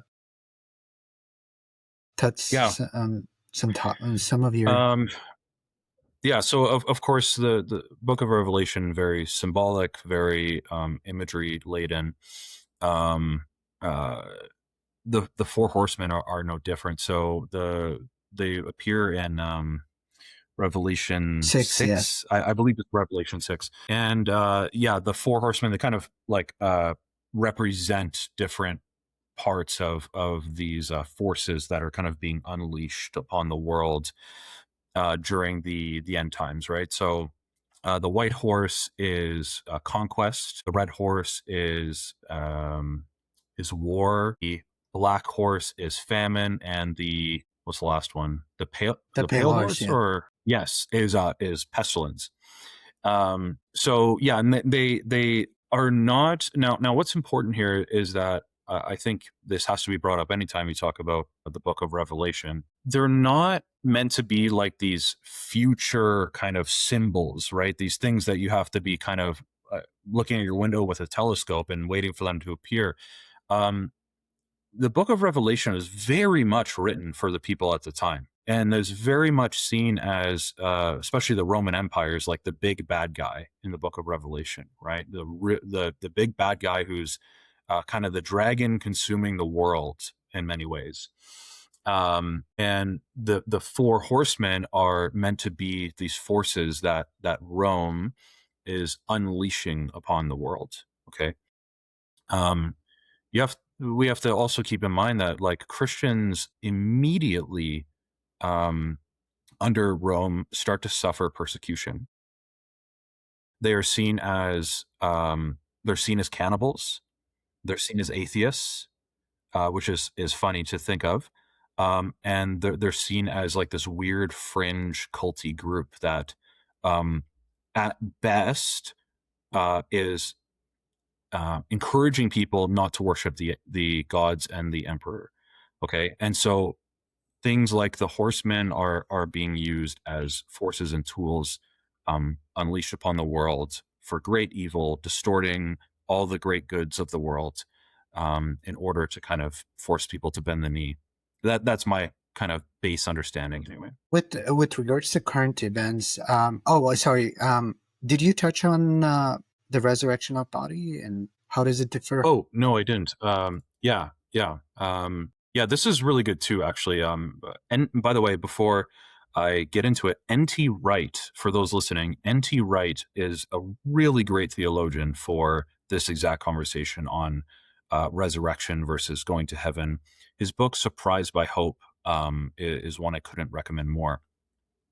But just briefly, I think we oftentimes, especially at least in my experience in evangelical circles, sometimes like escapism can be the mode of what we think about kind of at the end of our lives. Like, I'm gonna die and my soul's gonna float up to heaven or whatever, and I'm gonna live up there, right, with God in heaven forever.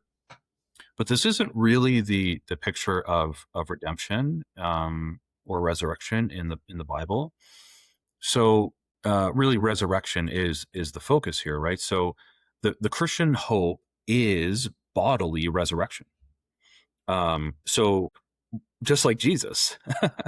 So the Apostles' Creed, or the Nicene Creed, if any of your listeners are familiar with that, we proclaim that we believe in the resurrection of the body, right? Note how there is no line in the creeds about I believe in my soul ascending to heaven, right? It's actually that our here and now will be restored. Our very bodies that are broken and don't work properly and age and cause all types of problems for ourselves and for one another will be perfected, will be made anew. Right at the end of Revelation, we were just talking about um, the new city, right? The new Jerusalem. Jerusalem, heaven and earth meet. So it's less about us going up there, but it's actually like heaven and earth coming down and meeting one another, which is a really beautiful thing. So look, maybe when we die, there is an intermediary period where we're with Christ, or maybe there's a period where we have some type of soul sleep where we're resting and waiting for the resurrection. There's various kind of theories on this. Um, but what we do know, and what I think the New Testament is very clear on, is this concept of that our bodies and this earth will be made entirely new. We'll be back brought to an Eden-like state. And everything will be wondrous and will be with Christ Yeah, forever. yeah. No, that's great. Thank you for sharing. Just wanted to touch base on current events that are happening right now. I'm sure you must be aware there's a rise in hatred towards Christianity. People being persecuted for their faith in uh, different parts of the world. Recently, there was people being persecuted in Nigeria. There's a lot of hatred. There's a lot of anti-Semitism. There's a lot of towards Christians, Catholics. I think recently there was an incident in Jerusalem. A lady was walking down. A nun was walking down. Uh, yeah, in Old Jerusalem, I believe, and there was a guy who came from behind and just um, down the path there and started kicking her. Why do you think that is happening, especially in these times? And especially in Jerusalem, some of them actually, spit on Christians, like, Yes. uh, Yeah, I've seen clips of and that. there's also, so much hatred towards Christianity. Well, first, let me say this is nothing new. Um, the Christians have suffered persecution globally since its inception. Um, yeah, and certainly right now, my church every week we pray for the Christians in Nigeria right now, as well as Christians in the middle, really all throughout the Middle East, especially in places like Iran right now, where there is significant violent persecution. Kidnappings and church burnings and bombings and shootings and all the horrible things that you can imagine. Um, most of this, most of what you'll hear right now is certainly stemming out of Islamic extremism, especially in places like Nigeria and actually many places throughout Africa, um, which unfortunately, I would like to see more conversation on. I think, for instance, the war in between Israel and Gaza that dominated the media for the past few years deserved that attention. However, I think when there's instances of Islamic extremism, particularly against Christians, there is a disproportionate disproportionately less coverage, which is very unfortunate to see. Um, there really here in the West. Well, I should say, I shouldn't even say thankfully. I don't want to compare suffering or anything like that. But we experience a different form of suspicion. I think suspicion is the correct word, rather than like a systemic kind of formal, persecution, right? So things like secularism, moral disagreements, institutional kind of distrust and marginalization, is usually what the type of persecution that Christians may experience here in places like Canada or in the United States. Um, there's a few factors. Because we live in the West, Christianity had been the dominant worldview really since European settlers came here. Um, so there is, at least right now, a reaction against, um, on one hand, colonial power, and on the other hand, Christian institutionalized power. So I think we saw this come about a little bit with discovery of unmarked graves at residential Yes. schools, which, by the way, I residential schools and should be condemned for the way that they treated Indigenous peoples. However, I think it's also fair to say that the way the media sensationalized some of what was being found did cause a severe reaction against Christian communities that resulted in people being hurt and churches being burned. That wasn't fair or proportionate to what was kind of currently being found or happening. Um, it does, however, also create a space for us to have conversation, though, which I think Christians can't lose sight of.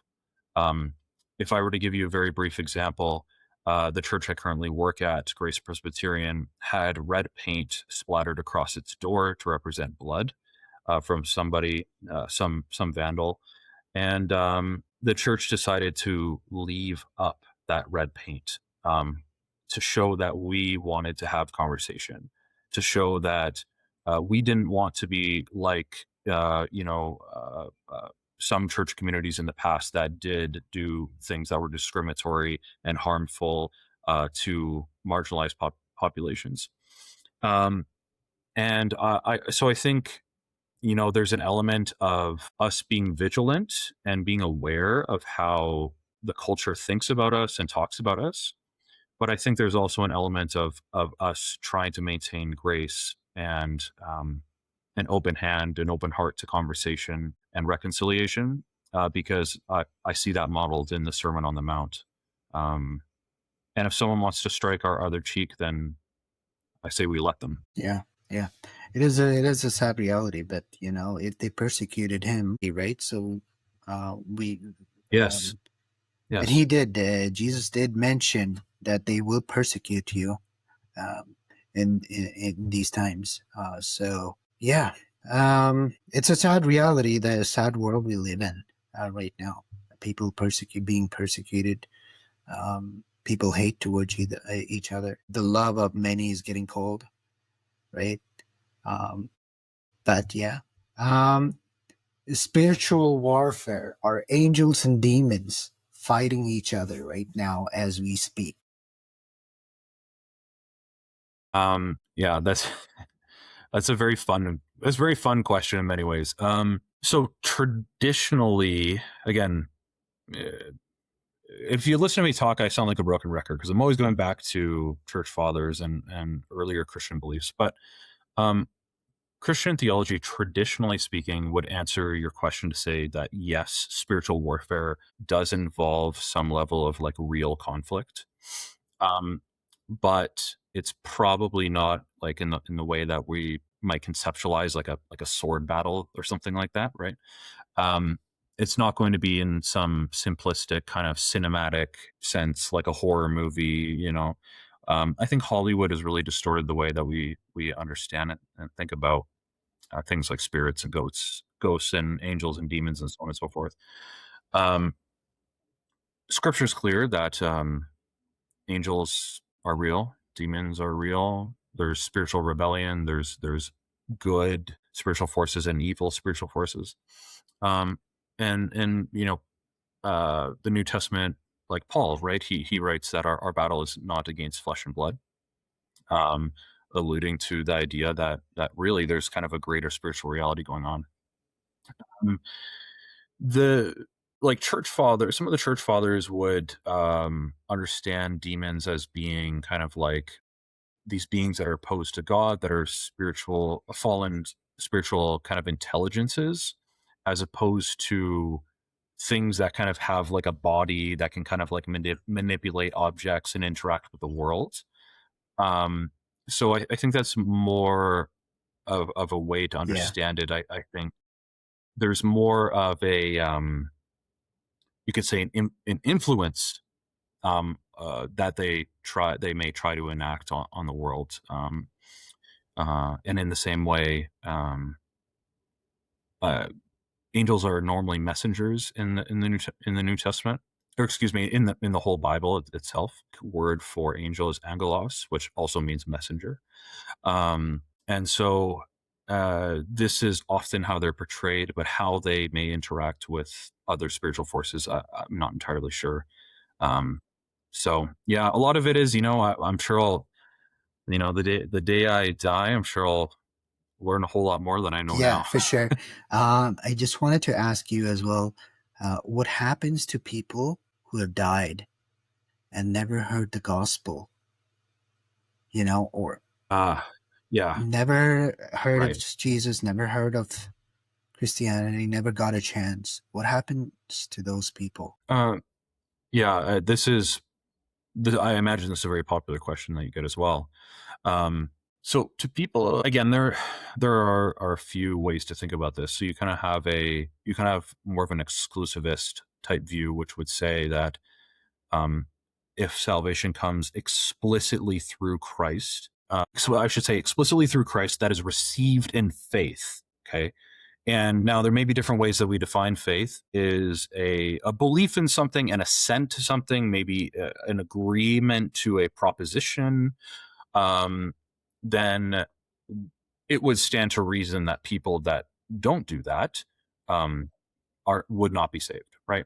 There is another side of the coin where there's more an inclusivist type view on this, where um, the idea is, of course, that Christ alone saves. Christ alone saves. It's always, and only through the power of Jesus Christ that one is saved. However, people may benefit from Christ's saving work without fully knowing Jesus explicitly or specifically, right?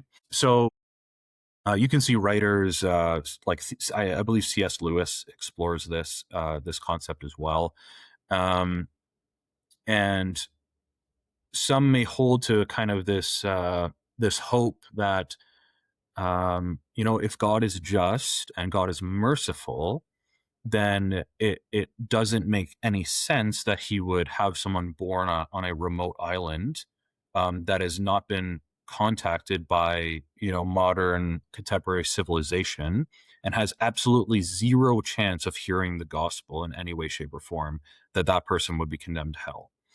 Um, I personally don't believe that is just or merciful. It's not in line with the God that I see in Scripture, and so I personally would reject that view. And I do believe that people, if anyone is saved, they are always and only saved through Jesus Christ. However, Jesus being the infinite, merciful, and loving God, um, why wouldn't he extend that to others that may not know him, or may, for whatever reason, maybe the gospel was presented to somebody in a really awful way and they decide to reject that idea? Would that condemn someone to hell? I don't know. So I think my best answer is I don't know, but I also know that Jesus is merciful. Yeah. And, for all the missionaries are reaching out, a shout out to those missionaries who are reaching out to people in war-torn countries and contacted countries, where it's even hard to smuggle Bibles and all that. Uh, Yes. and so we got to just pray for those people. Anyways, are we in the end times? Do you think the world we are living in right now is just like, the people in Sodom and Gomorrah, or has it gotten even worse? Are we in the end times? Yes and no. Uh, and what I mean by that is Christians at basically all moments in Christian history have believed they're in the end times. and yet the world obviously is still happening. Um, the earliest Christians certainly believed in the immediacy of Jesus' return. You can see this in some of Paul's earlier writing, that he is less concerned about things like church structure and governance. That he clearly believes that Jesus is probably coming back like tomorrow. And then as the decades go on, Paul and Christian communities clearly are like, well, okay, maybe we will be here for a little bit longer, and so let's flesh this out. Like, what does a church look like? What should governance look like? So on and so forth. So Christians throughout history have been wondering this for a long time. But we also know that Jesus explicitly warns against obsessing over this type of thing. No one knows the day nor time. No one knows the hour. Only the Father, right? And so I think there's an element of we can feel a sense of urgency, and that yes, Christ can come back at any time, and yet that cannot allow us to stop caring for one another, for our neighbor, and for our world. Right? We have to avoid kind of the two pits here, where we say Jesus is coming back right now, so who cares what happens? And Jesus probably isn't coming back for 1,000 years, so who cares what happens, right? That would be my personal view. As far as like, are we, is this Sodom and Gomorrah? Are we better or worse? Someone asked me recently, why does it seem like there's so many, false prophets out there? Like, That was actually part of my question as well. Yeah, right. And yeah, I mean, it doesn't take long to look on social media or whatever and see people peddling the church for money and doing all sorts of awful things. Yeah, I mean, like there will always be false prophets, and they will always do their best to exploit fear and political anxiety. They will always use their charisma. They will always experiment and see what works and what doesn't. They will always use the tools that the world gives to them to peddle their false dogma. So I don't think we should be surprised by that. Like, Jesus does say that there's going to be these people that show up. There will be the wolves in sheep's clothing. Not that says we're closer or further away from the end times, but it's one of those things where it's an awful reality. We should unify against it, but it's also not surprising at all. What we cannot allow this to do is for us who are faithful believers in Jesus it cannot allow us to neglect the poor. It cannot allow us to neglect our environment. It cannot allow us to neglect our church communities, right? And yet our society tries to do that. So we have to be different. Our society, modern society, is continuing down the road of nihilism, of consumerism, of loneliness, of war, of sacrificing the other for the self. And I truly believe the church has to be staunch in that we are not that. We are a wholly different place, precisely because we are the body of Christ. Yeah, no. Today I was talking to my wife, and she just she was asking the same question as well. Like, are we in the days of Noah? Are we living like people in Sodom and Gomorrah? It just feels certainly like that. But yeah, we never know. It might be today, it might be tomorrow. But we are not to live in fear. Take it as it goes. Yeah. All right. Finally, I have some lighthearted questions for you. If you could have dinner with any biblical figure besides Jesus, the answer could not be Jesus. Who would it be? Yeah, I've been asked this question a few times, and I think my answer's changed a few times. Is that I would have a conversation with Pontius Pilate. Okay, interesting.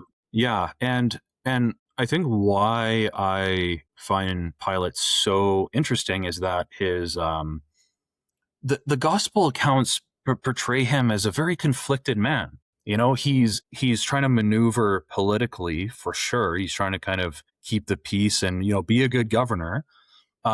But he's clearly intrigued by this Jesus guy. Like, he doesn't really get why the Jews are so angry at him. And he even tries to be like, this isn't a matter for me. You guys, you guys take him and whatever your religious laws say, it is whatever. So he's kind of, in some sense, he's conflicted. In other ways, he wants to pass Jesus off. But he's clearly intrigued. I think one of the most interesting questions in all of Scripture is when Pilate asks Jesus, "What is truth? What is truth?" Boy, could he ask a more difficult question for some of us to answer? This is the question that we're chasing our whole lives. What is truth? How do I know it's true? How do I formulate my life around it? What if what I believe isn't true? These questions are always in our minds. At least they are for me. So, was Pilate a cynic? Was he just tired? Was he mocking Jesus at times? Was he interested? Did he believe what Jesus had to say and just didn't know what to do? I would love to ask him all these questions. Yeah. Interesting. What Christian author, speaker, or pastor has influenced you the most? Who do you think has made a big impact in your life? Again, it's a wonderful question. I think that depending on when you ask me this, I might have a different answer. But I'm going to cheat a little bit and give you two that are big for me right now. The first is Dietrich Bonhoeffer, who I mentioned earlier. Again, Christian pastor and theologian, famous for his resistance to the Nazis. Big on metaphysics and how Jesus and the church community are so alive and so vital for us today in the face of such immense evil like Nazism is.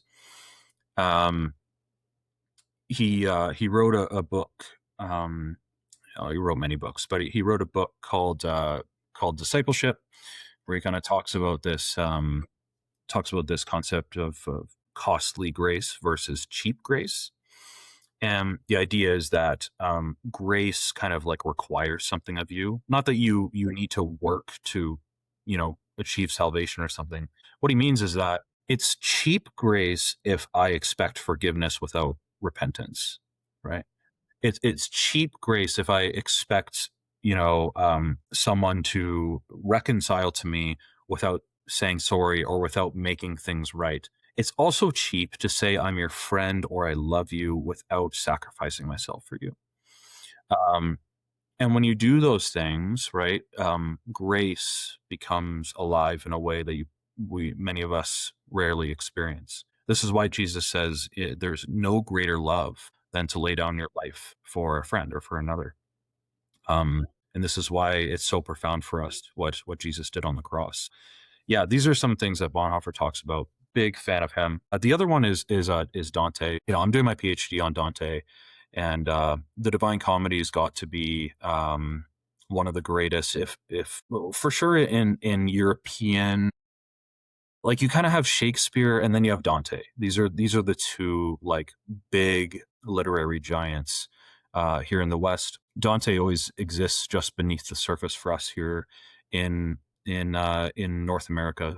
A lot of what Dante imagined, his journey through hell and purgatory and paradise was like, speaks so much to us. It's so deeply profound in the way that he understands God, in the way that he understands his pilgrimage and his journey toward paradise, which he first has to venture through hell, and how he explains and paints really what it looks like to order love in your life and how that leads you to the Father. One of my favorite things, I'll just say to close here, is towards the end of the Divine Comedy, words just start to fail because Dante arrives in paradise, and not too long after he arrives in paradise, he sees the Trinity, sees it for what it is, and and words just fall away. Cannot describe it. There is no language, there is no picture, there's no image, there's no anything that can describe what Dante sees, right? And it's just beautiful. So yeah, highly recommend folks to check out Dante and the Divine Comedy. There's a few really good English translations and some great YouTube videos that explain some of that journey, but just a Yeah. masterpiece. Alessa, do you want to leave any closing remarks for our guests, our audience? I think, yeah, I just often say to people, stay curious. Faith is a lifelong journey. I've studied theology in university for like over a decade at this point. Way too long, way too long. Don't do what I did. But it's all jokes aside, it's a great privilege. But I've really learned to stay curious and appreciated the fact that even after I'm done my PhD, I'll be learning for the rest of my life, and I think that's just speaks wonders about the depth of our faith and the wonders of God. Yeah. So, Well, I want to thank you, Alyssa, for joining us today and sharing such valuable insights. And of course, thank you to everyone listening for spending your time with us. If you enjoyed this episode, don't forget to subscribe, leave a review, and share the podcast with your friends and colleagues. Your support truly helps us grow and continue these conversations. You could visit more updates in future episodes at Dig and Dive with David. Until next time, thank you for joining. Thank you, Alessa, again. It's an honor to have you on the podcast. And until next time.